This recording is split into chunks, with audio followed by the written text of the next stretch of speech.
10 orang yang mendapatkan jaminan masuk surga. Dia adalah Abdurrahman bin Auf. Setiap yang disentuh oleh tangannya semuanya menjadi emas. Itu Abdurrahman bin Auf. Beliau sanggup meninggalkan Mekah menuju ke Madinah tanpa membawa barang, tanpa membawa tunggangan kecuali kuda dan jubah yang dia pakainya. Membersamai dakwah Rasulullah 13 tahun di Mekah. Seluruh peperangan diikuti oleh Abdurrahman bin Auf dan banyak tubuhnya terluka. Bahkan kakinya satu pincang karena berjihad di jalan Allah. Lihat, kalau seandainya Abdurrahman bin Auf mendapatkan jaminan termasuk Asyral Mubashirina bil Jannah, bisnisnya.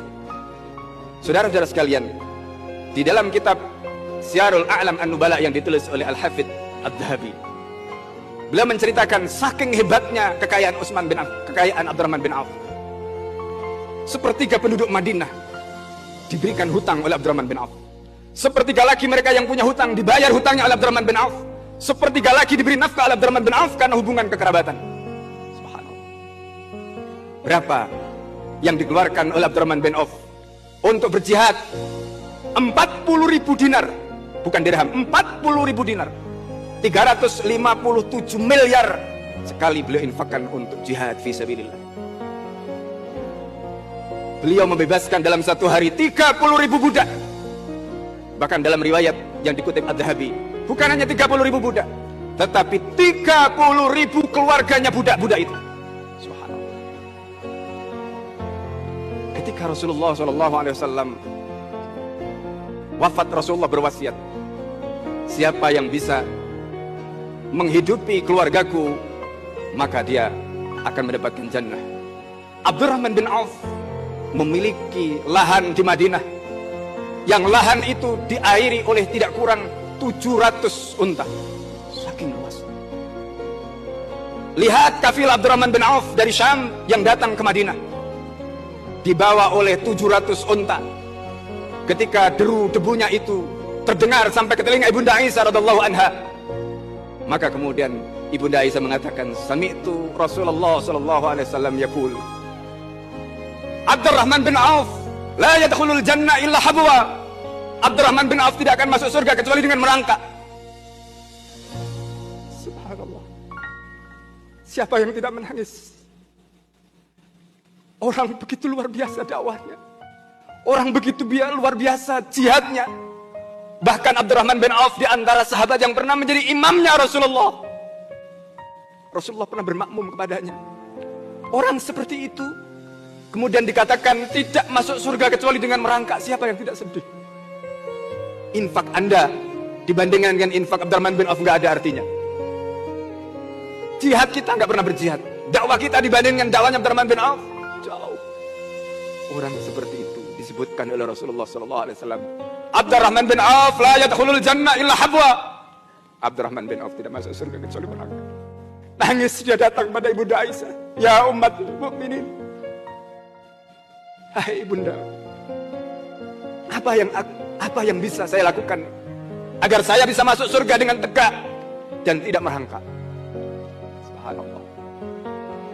Abdurrahman bin Auf kemudian menjadikan semua tanah yang dimiliki, yang diairi oleh 700 unta tadi itu, kemudian dibelanjakan di jalan Allah. Beliau tanggung semua kebutuhan keluarga Rasulullah SAW. Bahkan kemudian beliau berwasiat kepada 100 veteran perang Badar, setiap orang mendapatkan 400 dinar. Berapa miliar angkanya 400 dinar? Setiap orang, untuk membebaskan dirinya agar bisa masuk surga dengan berjalan kaki tegak.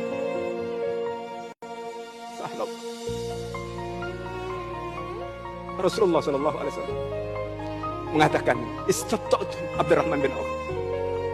Seperti dalam hadis yang awal tadi, Rasulullah menunggu para sahabat, tetapi ada seorang sahabat yang lama sekali ditunggu oleh Rasulullah karena gak datang-datang ke surga.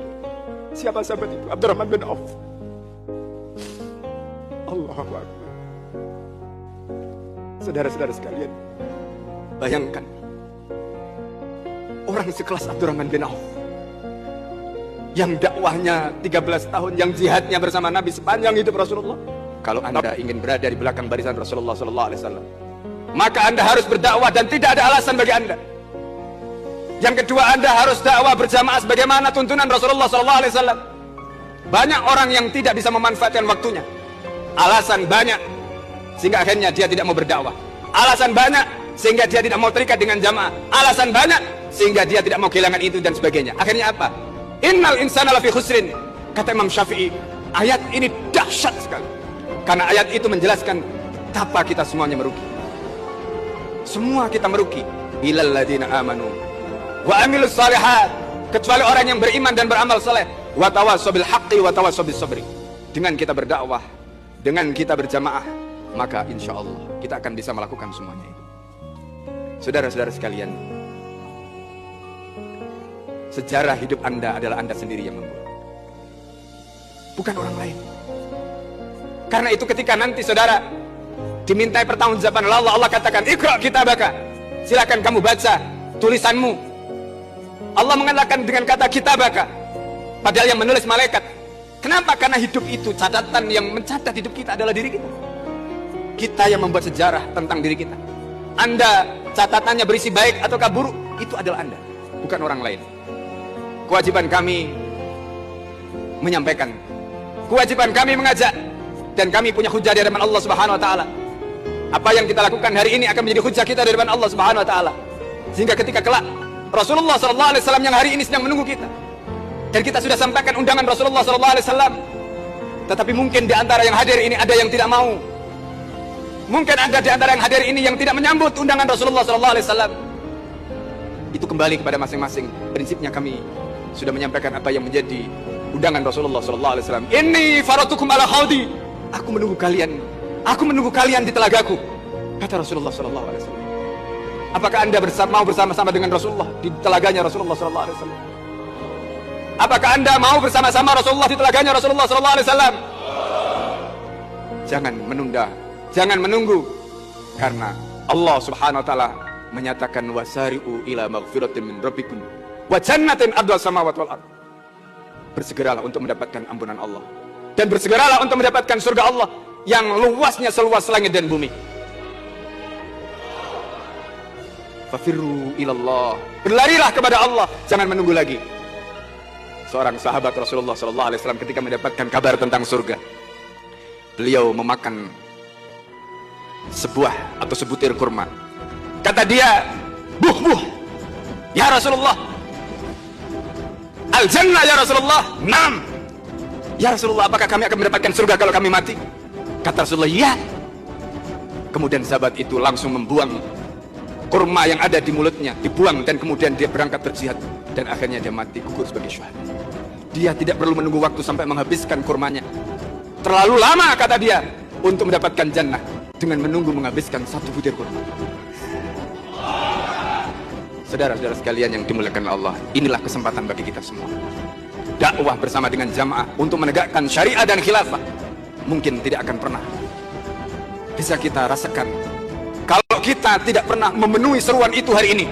Kalau kita tidak pernah memenuhi apa yang Allah Subhanahu wa taala perintahkan hari ini. Karena entah setelah ini kita mungkin sudah di mana kita tidak tahu, karena takdir hanya Allah Subhanahu wa taala yang Maha tahu. Fa idza ja'a ajaluhum la yastakhiruna sa'atan wa la yastaqdimun. Ketika ajal itu telah tiba, kita tidak bisa mengajukan minta ditunda atau minta diajukan, tidak bisa. Semoga Allah Subhanahu wa taala wafatkan kita dalam keadaan husnul khatimah, dalam keadaan mengemban dakwah, dalam keadaan istiqamah dan berjuang di barisan Rasulullah sallallahu alaihi wasallam. Aku lu qouli hadza astaghfirullah li wa lakum. Assalamualaikum warahmatullahi wabarakatuh.